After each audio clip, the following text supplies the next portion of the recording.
We got Dr. Kohli in the studio with us today. Hello, thank you for joining us because listen, a lot of our viewers have questions because we're going to begin today with Celine Dion. Her sister is giving us a health update saying that she's lost control of her muscles. Now, if you recall, last December, Celine revealed she was diagnosed with a rare neurological disorder known as stiff person syndrome.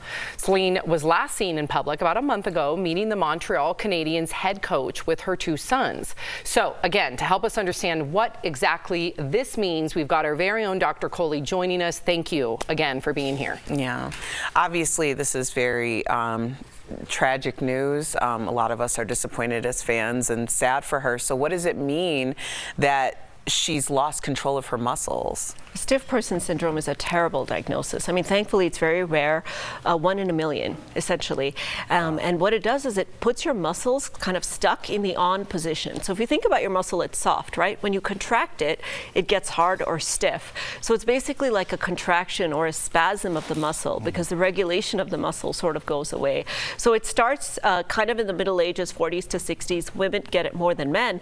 And basically, it starts in the torso muscles and in the limb muscles. But there's also data that can involve the vocal cords, which you can imagine for someone like Celine would be really sort of tragic. And what can happen is it comes and goes, but it's progressive. Right. So eventually you start to lose sort of control of the muscles in the sense that they get stuck in that on position, you get stiff. There's no treatment at all? There's no treatment, there's no cure. You can treat the symptoms with like anti-spasm medications and such, but the underlying process, which is an autoimmune, your immune system is attacking the regulation of your muscles is really the problem. It sadly kind of reminds me of Muhammad Ali, like really losing his ability to speak, and this person that was known for galvanizing the world with what he said. Right. So, you know, Doc, you're talking about the symptoms, but is this going to affect her life expectancy or just her overall life quality? You know, both, Al. Unfortunately, the diagnosis itself doesn't affect life expectancy, but because it's a chronic progressive condition, the complications of the diagnosis certainly can affect it. And for someone like her, because she has to perform on stage, it can even cause mental health problems like anxiety and depression, because the same regulation that regulates your muscles also regulates our emotions. So having that gone can certainly make that worse.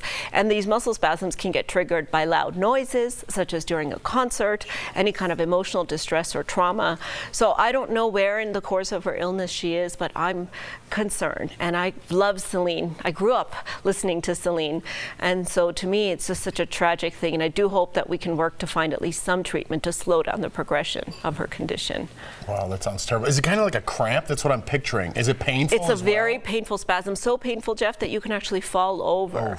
And it can affect your posture, because you can imagine muscles when they're soft are longer. When they contract, they get shorter, so you can get hunched over, and you can have trouble with walking, and it can really, really be very, very challenging. Well, hopefully, I don't know. You said it progresses, but hopefully not too badly. Let's get to Matthew Perry, because it came out last week that his death was caused by the acute effects of ketamine and also drowning. So one, what is ketamine? And I'm imagining that participated in his drowning. Yeah, so ketamine is an anesthetic. It's been around since the 1970s to give people general anesthesia.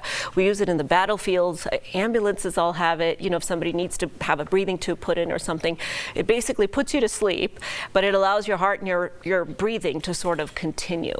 So in Matthew Perry's case, we knew that he was on ketamine for his depression as well as possibly his addiction, but he didn't receive that medical ketamine. He received that a week ago. So what was found in his system was probably something that he got a hold of himself, probably from a compounded pharmacy. Now, it's a controlled substance, so patients shouldn't just be able to get it without a doctor's help or prescription, so to speak. But it could have made him, basically put him to sleep, and then he could have slipped into the tub and drowned. And he has some heart disease as well. So putting all those things together, he just wasn't awake enough to essentially save himself. I mean, this is really interesting to me because I lived in Miami in the early 2000s, and this was a very popular rave club drug. So like to see it start to be used medically, I was like, it's great that we're finding a use for it. So please explain to me and to everybody, how is this used medically? And after what happened to Mr. Perry, unfortunately, as a physician, does this affect how you feel about it? You know, vitamin K, it used to be called, Al, because it's so, it makes you have these, it sends you on a trip. right? You hallucinate, you have this dissociative out-of-body experience. You kind of float out of your body and see your body as a third person almost, and people really enjoy that. So the The good thing there is that it allows us to use it as an anesthetic. The good thing is that we can use it for depression, and the FDA has recently approved it actually for treatment-resistant depression. The bad thing, however, is it can have addictive potential. So if we're using it in individuals who already are prone to addiction or depression or PTSD or mental health issues, and it can be addictive, to me, that's a little bit of a dangerous combination. And that's what Matthew's case really demonstrates to me, is that people start feeling better on it, so they want more and more of it, just like any other drug. That's how we get addicted to drugs. And by using it in a way that allows people to feel better, sometimes they start putting, taking it into their own hands and sort of trying to use it. So I think we need to dial back a little bit how we're using it for psychiatric indications. Now, for anesthesia, we'll keep using it. It's very safe, very difficult actually to overdose on this unless other drugs like alcohol or, in Matthew's case, buprenorphine, which is also an anti-addiction drug, are involved. So it's a great anesthetic, but I think for psychiatric uses, we have to be a little careful, and we have to look at the long-term effects. Right. Can it make you forget stuff? Will it cause dementia? Those types of questions. Good to know. Okay, so we're going to switch gears here a little bit. Some people who are on popular weight loss drugs, we've talked a lot about them here with you, Ozempic, Wegovy, the list goes on. Some people want to completely break from them during the holidays so they can enjoy the feast and not, because doesn't it makes you not hungry? It makes you not hungry. It makes appetite. you full faster, yeah. But is that bad to kind of go back and forth like that? Cost is also something I've heard. People say they want to put presents under the tree, so they're going to take a break from the expensive drugs. So sometimes we interrupt therapy, like if we're getting surgery and getting anesthesia, we'll actually tell you to stop it. But my concern is just going back and forth and stopping abruptly can actually make you gain weight back more quickly, can cause a rebound phenomena. You're messing with your body, right? Just like, would you stop your blood pressure medicine all of a sudden? What do you think is going to happen to your blood pressure?